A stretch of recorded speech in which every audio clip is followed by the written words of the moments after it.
This video looks at 6 artists with at least 2 things in common. Firstly, they are all artists whose careers extend into the 21st century, and secondly, they have all been commissioned to create a work for the turbine hall of the Tate Modern at Bankside in London.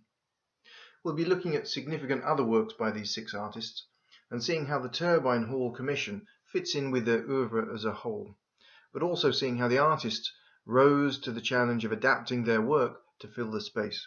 The turbine hall is 155 meters long, 23 meters wide, and 35 meters high.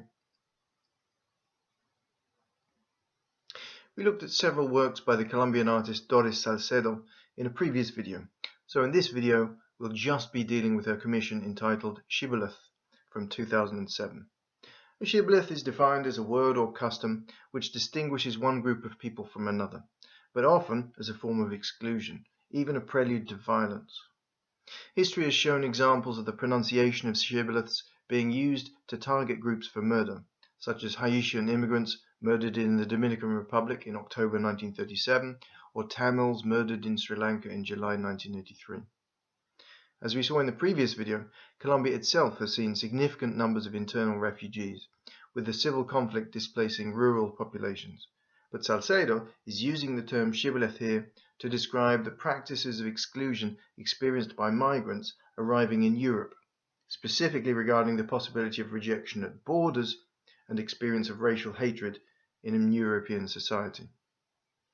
The work itself consists of a division, a fracture, in the floor of the turbine hall, lined with the same mesh found in border fences. Ultimately, Doris Salcedo's artwork is the most enduring of all the installations in the turbine hall, as although the damage inflicted on the floor was ultimately repaired by filling in the crack with cement, its traces are a permanent visible reminder of its history, like scars, both physical and psychological. Carsten Höller was born in Germany, grew up in Belgium, and now lives in Sweden.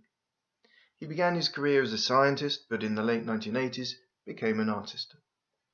Höller takes the postmodern view that the meaning of art is not found solely within the mind of the artist, nor located solely in the artwork, but is instead created in the mind of the viewer through interaction with the artwork created by the artist.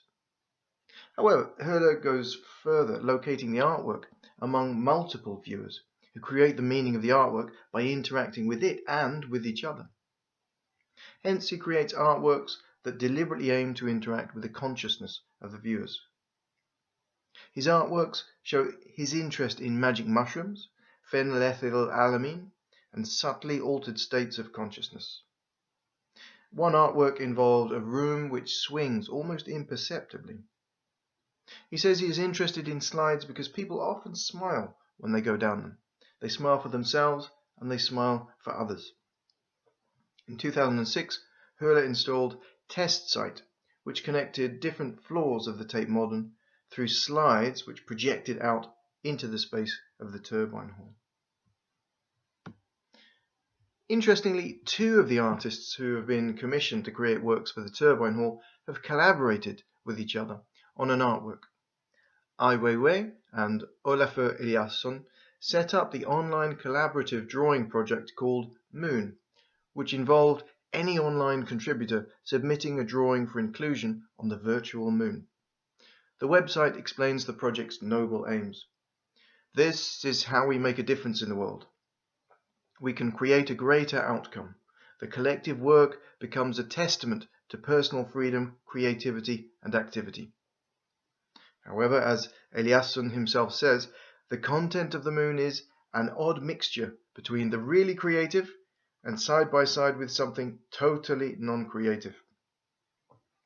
The artists closed down the project in 2017, but the virtual moon remains online at moonmoonmoonmoon.com. I have to admit that when I first visited the website, I thought the cosmic imagery that introduces the project entirely at odds with just the mix that Eliasson has described, the mix of the profound political and philosophical or artistic statement with what seems to constitute the majority of the entries on the virtual moon, the childishly scatological, or in some isolated instances, the horrifyingly racist. Later, when contemplating Weiwei's artworks, I realized that actually this in itself was, as stated, a testament to the personal freedom of speech on the internet, something which is not countenanced in the People's Republic of China.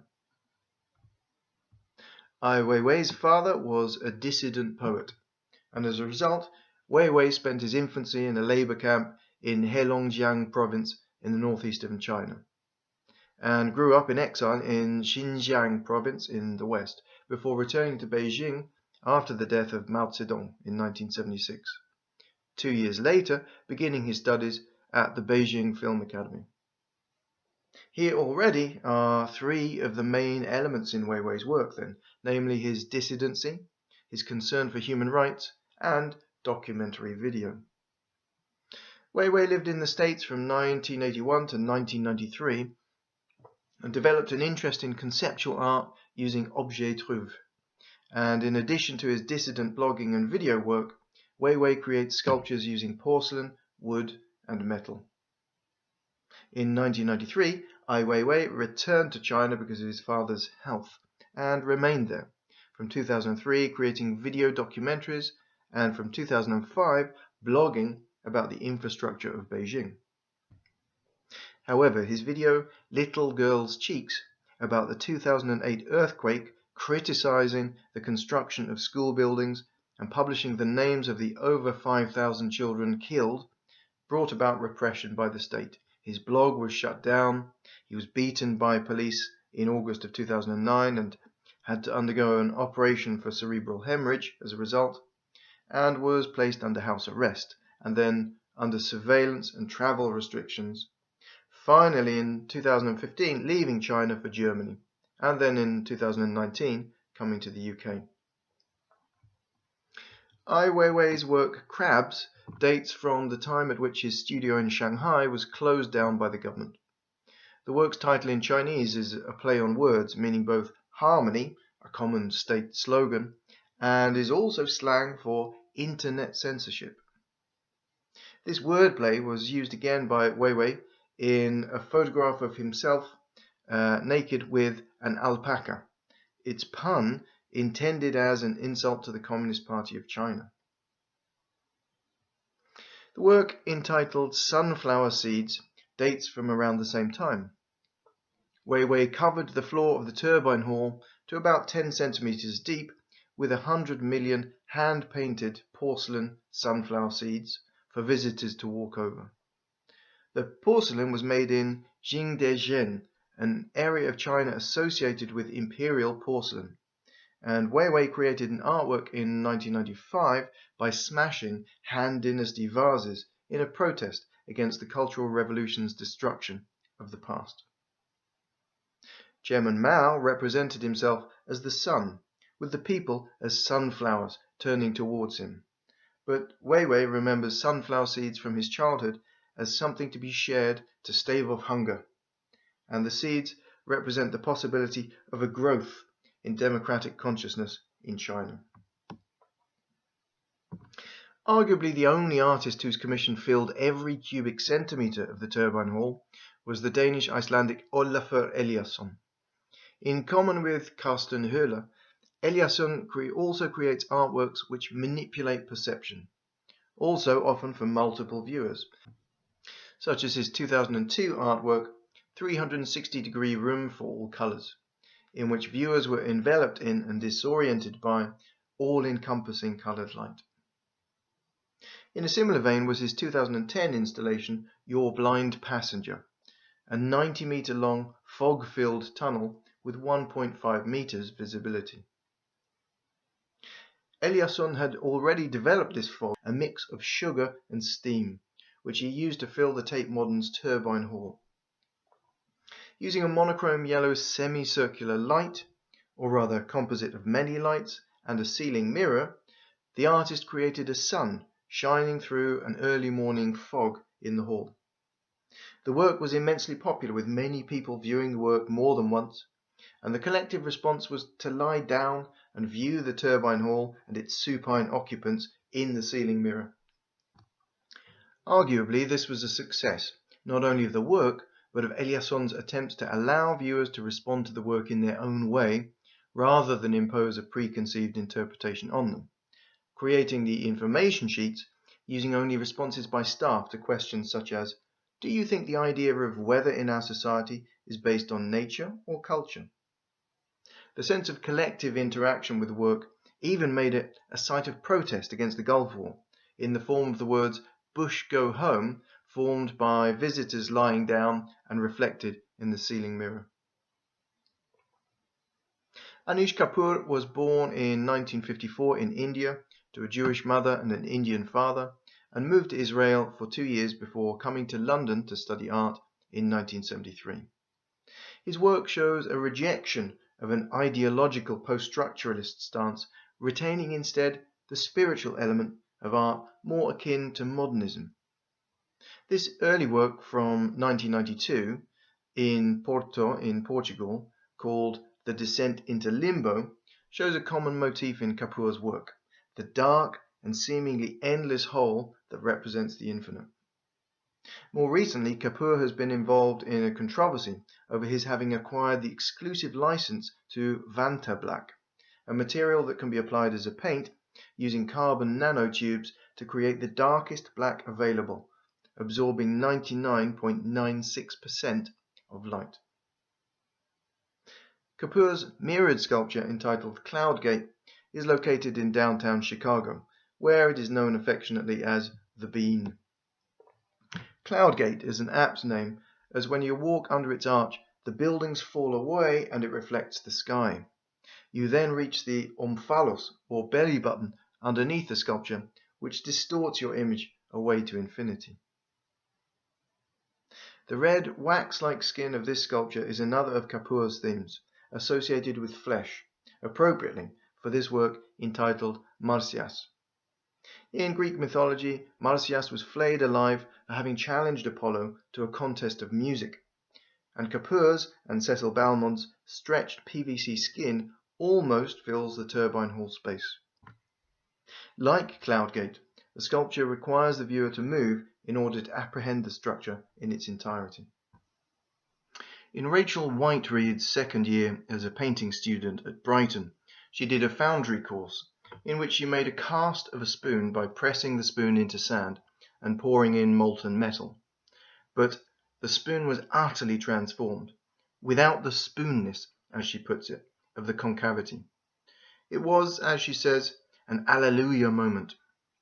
She went on to make casts of her and others' legs, and there's always a sense with Whiteread, whether she's casting rooms or spaces, such as the space under chairs, as with the resin work 100 Spaces from 1995, it's about humans.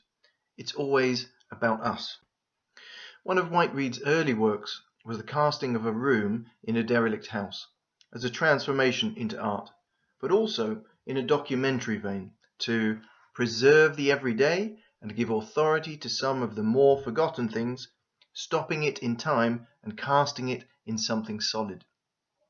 The work from 1990 was known as Ghost, with the title evoking the idea of what is left after lives have departed, a record of the human, and this memorialization would form a theme of later work. Whiteread gave a lecture during the making of Ghost and was asked by an audience member why she had blocked up the keyholes before doing the work. Whiteread's answer gives us an idea of what space means to her. She answered that she'd had to block up the keyholes, otherwise she would have had to have cast the next room, and the next one, and the whole house. This then led on to House in 1993, arguably Whiteread's most famous work, and as seminal a work as Damien Hirst's The Physical Impossibility of Death in the Mind of Someone Living. And the story behind House's creation and destruction is also a part of art history.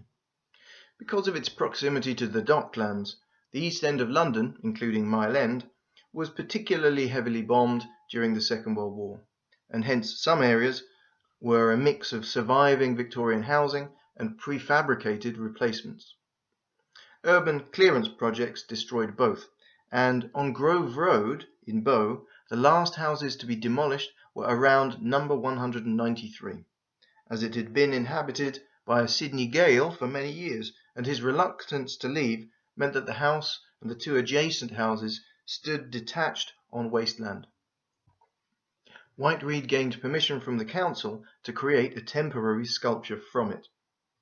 Working for several months in what she described as difficult conditions, she made a reinforced concrete cast of all the inside surfaces of the house, attaching an armature to support it, then destroying the house to reveal the hollow concrete structure.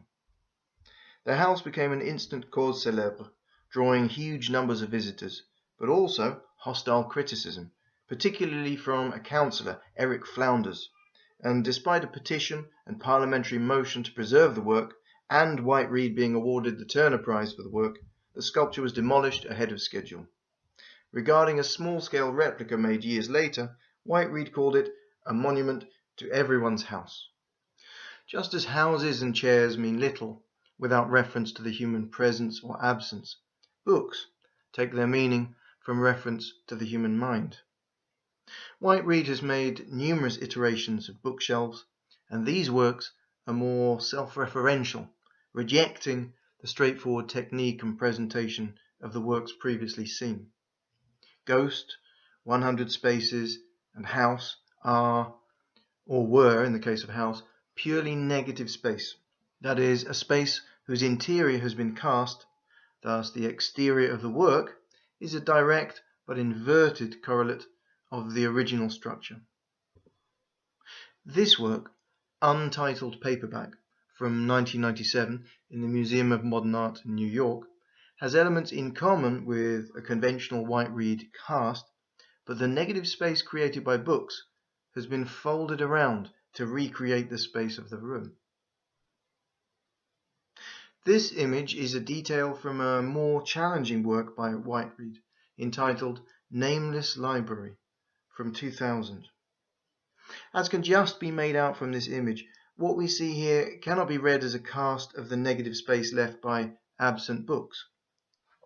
Such a negative cast made of the spines of books would, if we focus on the idea of two books side by side, show the diminishing of space between two spines as they curve to meet each other to create a blade-like crest in plaster. This image, a detail of the work, shows two of what are called boards, or one side each of two books pressed together. In other words, this is a positive cast, that is, a further cast made from a negative cast to create a copy of the original object. We are looking then at plaster copies of books, and their spines are turned away from us, but placed on the negative space created by protruding shelves which have been removed. The complexity of the iteration of the bookshelf here matches the complexity of the commission. Nameless Library is also known as the Judenplatz Holocaust Monument, located in central Vienna. The inception of the project was Simon Wiesenthal, who wrote to the mayor of Vienna about the lack of a dedicated Holocaust monument, and who supported the choice of site and monument despite controversies, one of which was that the monument was to be built on the ruins of a synagogue, the site of a mass suicide by burning in 1420. Wiesenthal documented the project in his book Projekt Judenplatz 4, in which he cites Heinrich Heine, who speaks of the Torah as a portative fatherland for the Jewish people, a spiritual realm to inhabit to keep the memory of Jerusalem alive during the Babylonian exile. Whiteread does not discuss interpretations of the monument beyond the desire to invert people's perceptions of the world and to reveal the unexpected, but whichever of the possible topological readings of the positive cast of the books, the fact remains that the books have their spines turned away from us. They remain nameless. They can never be read. The fourth plinth, as it is called, is the plinth in the northwest of Trafalgar Square, on which the intended statue of William IV was never placed. In 1998, the government began the rolling commission of artworks for the plinth, and in 2001, Rachel Whiteread created her monument, a cast of the plinth in resin, inverted, and placed upon the original plinth. After this, in 2005, Whiteread was commissioned to create a work for the Tate turbine hall. The result was Embankment, 14,000 casts in plastic of the insides of boxes. Whiteread says that the inspiration for the work came from finding a box after her mother's death that had been reused many times, performing many different roles. Whiteread's works are not generally biographical. Boxes, like chairs, like books, like rooms, universally contain us. The things we choose to define ourselves, they make up a life. What is interesting here is that Whiteread's normally monumental and documentary style, given the free rein of space of the turbine hall, has transformed itself into something wonderful, a landscape.